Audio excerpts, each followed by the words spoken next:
सीतामढ़ी जिला के स्थापना के 52वें दिवस पर उपस्थित आप तमाम पदाधिकारीगण, महाराणा प्रताप और भामाशाह की धरती से आए हुए हमारे मुख्य अतिथि इस कार्यक्रम के, और सीतामढ़ी के जिलाधिकारी मणेश मीना जी, उपस्थित जिला के सभी पदाधिकारीगण, उपस्थित माताएं, बहनें, पत्रकार बंधुओं, मीडिया कर्मी, खेल कूद आयोजन में भाग लेने वाले प्रतिभागीगण, स्टॉल लगाए हुए सभी हमारे यहाँ के वासीगण। स्थापना दिवस हम लोग मनाते हैं। स्थापना का कोई शब्दकोश में कोई निश्चित अर्थ नहीं है। विभिन्न आयामों में, विभिन्न प्रकार से शब्दों में स्थापना शब्द का प्रयोग होता है। इसलिए स्थापना का कोई मूल अर्थ नहीं है और व्याकरण के हिसाब से स्थापना को संज्ञा में लिया गया है। तो सीतामढ़ी का जो स्थापना हुआ आज से 52 वर्ष पहले, मूल रूप से जो सीतामढ़ी का इतिहास है, मिथिला राज्य जो था,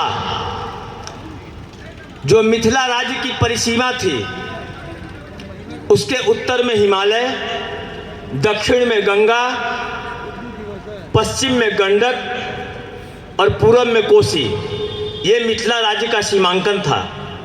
और उस मिथिला राज्य के कालखंड में सीतामढ़ी मिथिला की हृदय स्थली थी। और सीतामढ़ी की प्रसिद्धि विश्व में जिस रूप में हुई है, उसका सबसे बड़ा ऐतिहासिक कारण माँ सीता की जन्मस्थली है।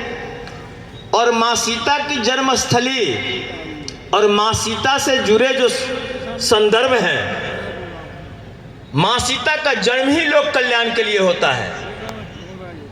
जब मिथिला राज्य में अकाल पड़ता है, राजा जनक हल उठाते हैं, यहाँ की प्रजा अकाल से त्राहिमाम होती है, अन्न का अभाव होता है। उस समय ऋषि, महर्षि, मनीषी, तपस्वी राजा जनक को ये सुझाव देते हैं कि राजा जब हल उठा के चलेंगे तो अकाल समाप्त होगा।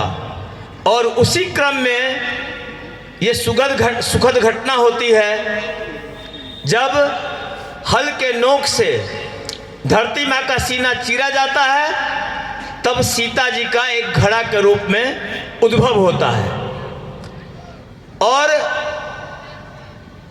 क्रमानुसार इतिहास तो बहुत लंबा है, आप सभी लोग अवगत हैं। क्रमानुसार इतिहास समय को इस मुकाम पे पहुंचाता है कि जब अखिल ब्रह्मांड आसुरी शक्ति से त्रस्त होता है, तो उस आसुरी शक्ति से निवारण के लिए माँ सीता वन दुर्गा के रूप में, काली के रूप में,